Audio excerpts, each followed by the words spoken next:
What's going on, Badger fans? Welcome to another episode of Locked On Badgers Go Live. Because I haven't really had a chance to talk about Sebastian Cheeks yet. We try to throw the boom cannons out whenever we get commitments. Let's talk about that, but also what it means for this linebacker room that has seen multiple transfers in. What does that mean for the young players on the roster? Let's talk about it.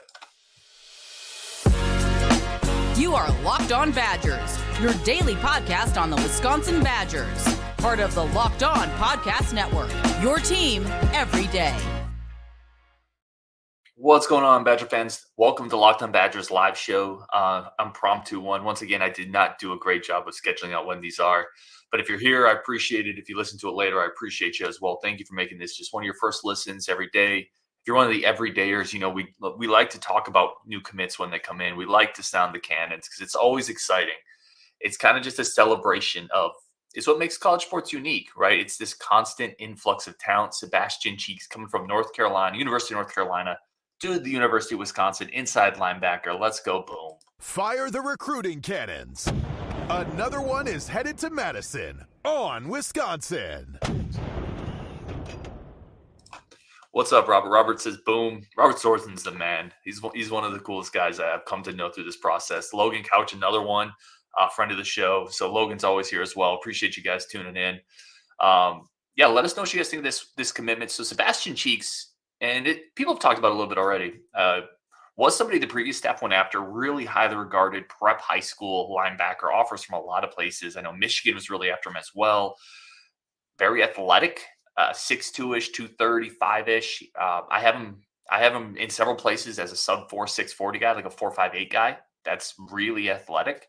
Not the hugest frame, so he's probably relegated to an inside linebacker position. He doesn't have that kind of hulking outside linebacker frame where you're going to ask him to hold up on the edge and kind of get leverage against an offensive tackle. He's more in that inside linebacker mold, 6'3", 240, really, really fast, athletic. So certainly there's a lot to like here.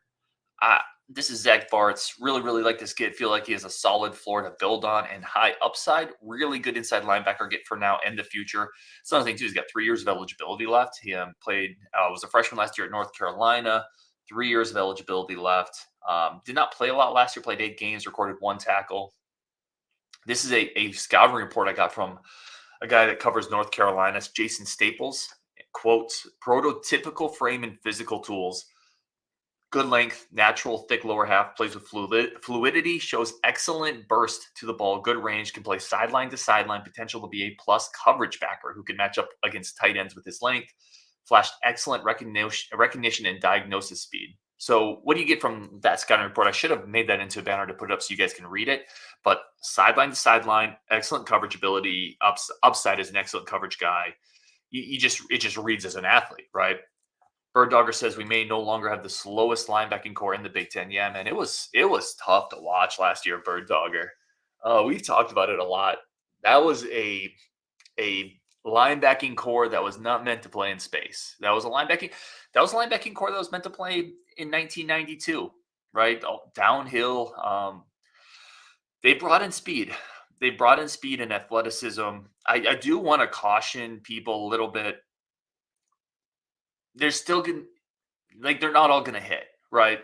We got over our skis a little bit in last year's transfer portal. We got over our skis a little bit. Not only is it going to hit, and there is still going to be time. It's going to take time to sync everybody together. You brought in Leon Lowry, Pius, Galvin. This is the 4th transfer linebacker that you have brought in this cycle. Think about that.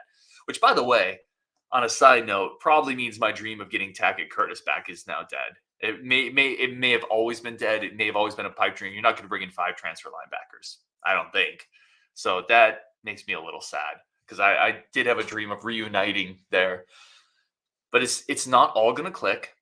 Okay, it's going to take a while. There's still going to be growing pains. There's going to be a learning curve. But at least you're doing it with better athletes. I think that's the one thing you could say is the athletes in this linebacker group should be better. Right. So athletes can outrun some mistakes. We've talked about that before on shows. Athletes can overcome some read and recognition issues or some thinking issues just because they can just move quicker from point A to point B. I mean, thank you, Captain Obvious, right? So I like to pick up, but I do want to keep it in perspective. You don't build through the portal, right? This is still a coaching staff trying to address weaknesses on the roster. These are not long-term Although Sebastian Cheeks has 3 years left. So in a way it is, but the portal is not the long-term way to fix this roster. You have to keep recruiting. You have to keep recruiting well. Certainly did that last year at the linebacker spot with Christian Allegro. They've got a couple guys at the linebacker spot I really like this year with Lafayette and Heiberger. But you got to keep building through high school, and this has to. You're patching the roster right now. You're plugging holes in the dam right now, and in a couple years, you got to hope that we're done doing that, right? That the roster's at a point where now we can rely on the high school talent to build this thing out, and then the portal becomes less of a wholesale change and more of just we need a little bit of mortar here. We need a 2x4 over on this wall to support it. Because let's be honest, Badger fans, it's a failure if you have to bring in 4 transfer linebackers, right? It's not a failure on this class. It's not a failure on this staff, but if you look back the last 3-4 years, it's a failure if you have to bring in that much in one transfer portal. That means something didn't go right on the high school recruiting side. So it's a good athlete. Again, let's not go crazy. We went crazy last year with transfer guys, and we lost our minds a little bit. And I was at the forefront of that, right? Like I did so many boom cannons for all these guys. I like the athleticism. I think they had to go get pieces. I want to talk a little bit about, do you think they addressed linebacker because they felt because again, they got 4. Do you think they felt it was the biggest need and that's why they've gone so aggressively? Or did they address linebacker because it's easier to find those guys in the portal, right? I think there's probably some of both, but it is an interesting discussion. And there's some young inside linebackers on this team, Aiden Bonds, Sanborns. I want to talk a little bit about what that means as well coming up after the break, and then get just into your comments. This is from Derry Ray, obviously good friend of the show, says pro comp is Zach Bond, could develop into a solid inside-outside linebacker, day one boundary inside linebacker if Galvin is the field inside linebacker. I mean, I don't know if I see Bond. I don't know if he's that twitchy. I mean, I guess maybe that's Bond in a perfect world. Bond was I think Bond was probably like a low 4.5 guy. Listen, if he becomes Zach Bond, this is the transfer portal pickup of the year. I would love that. I do like, Derry Ray has mentioned this before. I do feel like this staff does a good job of picking up complementary pieces. All these linebackers are a little different. Lowry's a little different as well. Even in terms of eligibility left, they can play different spots and they can fit different roles. I really like that aspect of it. We're going to do a transfer portal recap with Derry Ray. I haven't even asked him about that, but I'm volunteering for it. Robert Sorensen says, love the athletes they're bringing in. This probably means no tactic courtesy. Yeah. Damn it, man. I love that dude's film. So that was one of my crushes. Chad Pater says, talking about linebacker, saw an article that Witt is going to play for the first time in 2 years, and they said it looks like he hasn't missed a beat. I love it, man. First of all, just from the human standpoint of it, how can you not cheer for a guy who's had 2 years of injuries, right? Like, this is like a Rudy moment, right? Like, he's going to go out there, get a sack, and we're going to carry him off the field, and they're going to make a movie about him 20 years later, and kids are going to watch it and grow up wanting to be Aaron Witt. I think it's an awesome moment if he can go out there and play. I mean, let alone get a sack. Who cares? Like, you just know the amount of rehab that has gone into this and the amount of work. How many players would have walked away? How many players would have said, nah, this sucks. Like, I'm doing these practices. I'm rehabbing. I'm not playing. I'm just going to sit as like the normal college kid, play Call of Duty, get fat, and chill in the stands. I'm so here for Aaron Witt, man, if he can put it together. All right, we got to take one quick break for our friends of the show. Get back with your comments and also kind of what it means for this linebacker crew to bring 4 in. Does that mean that they're out on the other guys on the roster? I think it's an interesting discussion. But first, today's episode is brought to you by our good friends over at Gametime. Gametime is the #1 place. Listen, if you want to do something nice for somebody, go get them some tickets to something. You want to do something really nice for somebody, go get them some tickets to a Suns game, to a Niners game, like on you. But you don't have to tell them you did it through Gametime. They're going to think you paid a ton of money. Nah, you went through Gametime. You got a great deal. You upped your friend cachet with them. Now they owe you all sorts of stuff. It's a win-win. Plus, they get to see great ball because they're going to the Niners or the Suns. Win-win-win. Do it all on Gametime. Any type of ticket you need, any type of event, you don't need to plan that far in advance. You get pictures of what the seats look like, flash sales, last minute deals. It's all there on Gametime. There's a reason we go to it. There's a reason I use it. It's great for giving gifts, presents, or listen, sometimes you just got to treat the man in the mirror, right? Give yourself a gift. Give yourself the gift of a spectacle, entertainment venue. Go to Gametime to do that. Snag the tickets without the stress with Gametime. Download the Gametime app, create an account, use code LOCKEDONCollege for $20 off your first purchase. Terms do apply. Again, create an account, redeem code LOCKEDONCollege for $20 off your first purchase. Download Gametime today. Last minute tickets, lowest price guaranteed. Today's episode also brought to you by our incredible friends over at FanDuel. FanDuel is the number one place to get all your betting needs in. Spreads, parlays, futures, teasers. It's all there. Every sport that I know of. I mean, I don't know if they have like horse racing. They do, by the way. But I don't know if they have all the other thing. But every sport I care about, college, pro, basketball, hockey, football, baseball, it's all there. It's all on FanDuel. It's incredibly easy. The user interface is fast, easy to, when you win, you get the payouts incredibly simply. You're not working through a third party weird overseas thing. I've been there trying to get money out of some Ukrainian betting site. Yeah, that's fun. So go to FanDuel. It is the number one place to do all your sports betting. New customers get $150 in bonus bets with a winning $5 money line bet. That's $150 with a winning $5 money line bet. The app is easy to use. Visit FanDuel.com/lockedon. Continue the NFL season. FanDuel is the official sports betting partner of the NFL. Let's go. Let's get comments. I'm very curious where you guys are at. Are we getting overexcited again with the portal? Are we going to do that to ourselves again? I don't know. Let's see. Also, guys, if you want to come check us out on the Discord. I don't talk about all this stuff probably enough, but there's a great community there. Come talk. It's free. It's a Badgers community. No politics and no Gophers. Basically anything else goes on the Discord. Let's just get comments. Where did I leave off on comments? Zach Bart's, some of his high school huddle tape has him playing running back, fullback, so he definitely has some speed and agility to put on the frame. Not to mention he can build up in BC's strength and conditioning program. Yeah, I don't think athleticism is the issue here. I think he's plenty athletic.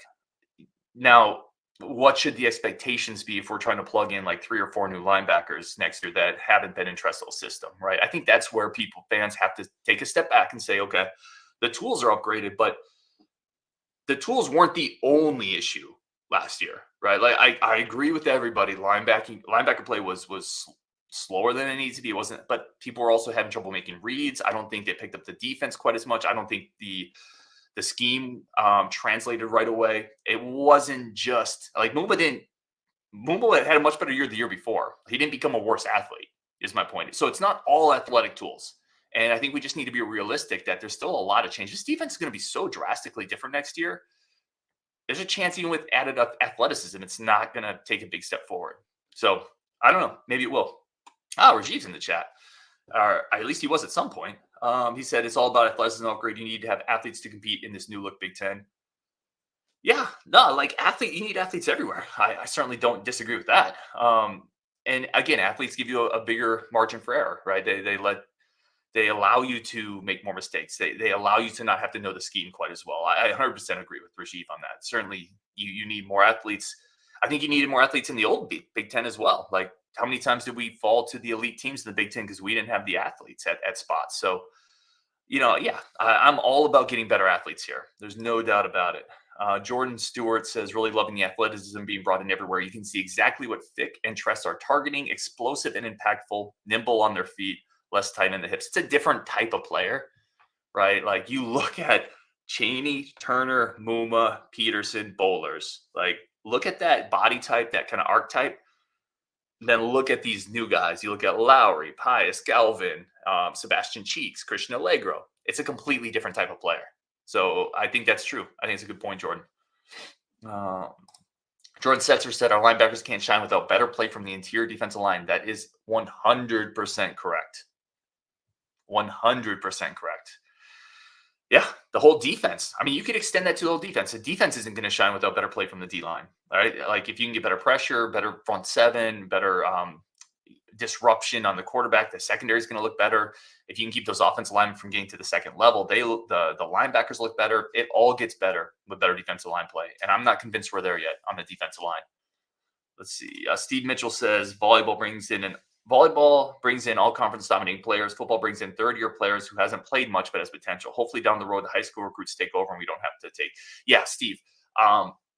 First of all, volleyball's a little easier because of the program they built. Like they're like Alabama. They're in that blue blood range. Football's not that. It's harder for them to get those type of players. But that's 100. Your second point is 100% true. This has to become a high school recruiting led program. And then because again, it is a failure taking 4 linebackers. It's a failure of developing this roster the correct way over the last several years. If you have to bring in 4 guys in the portal in one cycle, that means you did not recruit the high school level well enough or develop it well enough. Probably both, right? Probably both of them. And that's what part of what Luke Fickell is here to change. Like, and he's acknowledged it. He wants to build through the high school ranks, but this is part of dramatically shifting the roster to where it needs to get. Derek said he's in on the portal recap show. Let's go. Bird Dogger says, how many linebackers will transfer out? Probably a couple. Probably, right? Like, yeah, this is how it works, right? And I hate to say, because that's like the business side of this. Personally, I really like Chaney. I'm probably the high guy on Chaney. I think there's more juice there. I think he was the most athletic of the linebackers last year. Again, maybe that's a short bar. I like the coach's son element of it. I think he's heady, instinctual. I don't think he's going to leave. But some of the younger guys are absolutely going to look at a guy like Cheeks coming in with 3 more years of eligibility. Like a guy like Aiden Vaughn, a guy like Sanborn. I'm not speculating on those two, but I'm just saying those type of guys are going to look and say, yeah, I don't know if my spot's here. So we'll have to see. Robert Sorensen says Bucky reports at 987 subs. Yeah, go get them to 1,000 if you guys are watching this and you haven't subbed. Jesse Wilder says, I think we can't get overhyped by all the portal grabs, rather treat it as a depth point of view. Yeah, I think that's it. I think last year listen, though, to be fair to all of us last year, there was a lot. It was like a excitement tsunami, right, with Luke Fickell and this new recruiting staff. And we learned what Squat Fest was. And the national media was fawning over us. Phil Steele was fawning over us. And then we had a bunch of portal guys. And we were like, wait, Wisconsin can have a 4-star receiver? What is going on here? So I think there's a confluence of a lot of things coming together to make it kind of a very exciting offseason, right? And I don't apologize for that. I got swept up into it, but I had fun doing it. And that's part of being a fan. But yeah, let's be a little more realistic this year, probably, right? All these portal guys aren't going to necessarily hit.